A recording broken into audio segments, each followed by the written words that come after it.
You're looking quite patriotic there. I'm on a 4th of July hangover, I tell you. I know. Did you do the fireworks and the barbecue? No, but I had myself a couple of hot dogs in the park. Ooh, was Those that are good hot dogs. That's good. And they're free. They're free. Yep. Yeah. Oh, you look very patriotic. I took 2 because they stuck together. Oh yeah, and I You bet know how that is. Stuck in between an ice cream bar too. Yeah. Don't tell. Shh. Don't tell the Yeah. Hello and welcome to your old news update. I'm Izzy Fitz. And I'm the less patriotic, but still patriotic. That's Bud right. Driscoll. You're a Yankee Doodle dandy. I know, but I don't have a flag in my hat. Let's shout out to our good old sponsors.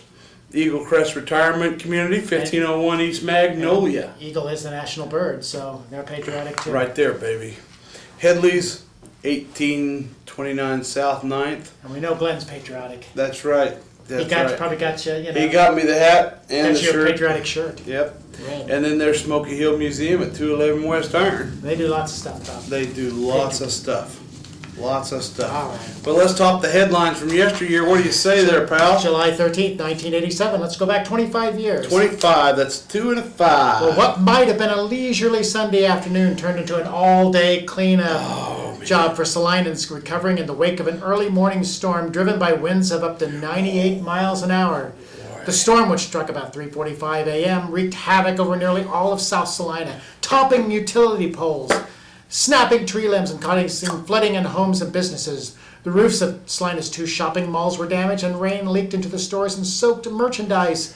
The damage was estimated at more than $1 million by the Kansas Highway Patrol. Beat $2.5 million by today's standards, wouldn't it? Well, that sounds like a typical Sunday for you, Izzy, on the job. That's right. That's right. Sunday I get busy. I know. And I'm working this Sunday. Oh, I better batten down the hatches because You some better. disaster's going to happen. That's right. July 15, 1962. Dan Geis is in Denver, all right, but he didn't ride his bicycle all the way. Oh, no. Dan, the son of Mr. and Mrs. Leo F. Geis, reached the Colorado line before numbing hands and tired legs convinced him to accept a ride in a VW bus. Ooh. The Kansas Wesleyan Jr. had planned to pedal to Denver and hitchhike to Seattle to see the World's Fair.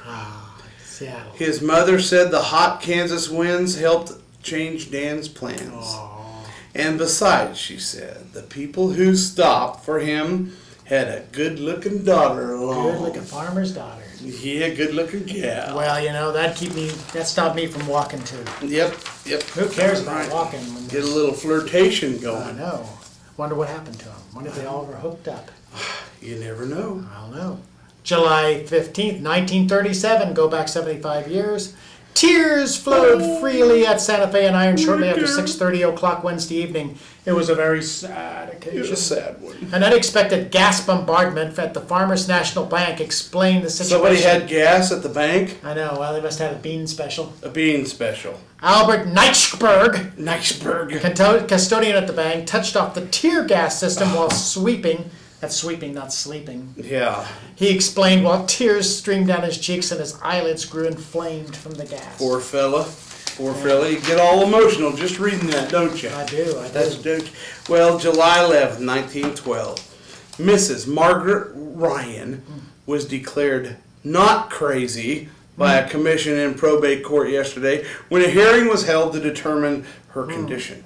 It appeared from the testimony that Mrs. Ryan was possessed of an ungovernable temper at times, but this was found to be caused by physical conditions from no tendency toward insanity. Mrs. Ryan was brought to Salina yesterday on complaint of relatives and friends. Well, if women were arrested for just having a bad temper, jails would be overcrowded. That's right. We'd have to expand the women's jail, wouldn't we? Oh, yeah. Yeah. Well, we'll wrap up things. Just kidding about that, honey. Yeah, don't get You're it. fine. Perfect. Yeah, better- we never fight. We're Hope perfect. she doesn't watch and find out about Oh, hot don't dogs. tell her. July 15th, 1912. One of the most daring and cool-headed horse-stealing cases in recent years was pulled off this morning when a stranger succeeded in taking the stolen property out of officers' hands after he had let it come under their charge unwittingly.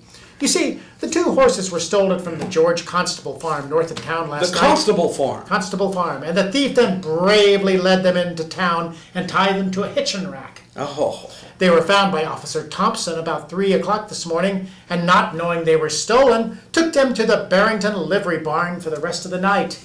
Well, this has been the custom followed by the officers where the animals have been standing, without care. They just take them to the livery barn. But just as he reached the barn, the thief appeared and claimed the horses, but said it would be all right to leave them there overnight. He did so, and early this morning appeared and took them out. He then at once sold the team to Charles Shivers for $100, and as soon as possible made his way out of town. He did. He stole them horses right under the policeman's horse's nose. From the Constable farm. From the Constable farm. Can you imagine? Even a Constable farm. Even a That's constable. like stealing from the police. I know. Constable. Constable. That's right. Read more about the way things used to be in the look back section of Monday's Salina Journal. Yeah, and I hope you have a good. Stop shooting off them fireworks, boys. That's right. The deadline's passed. That's right. And you can't cut through the neighborhoods off of Magnolia anymore. Nope. No. Well, you have a good one, and I'll see you yesterday.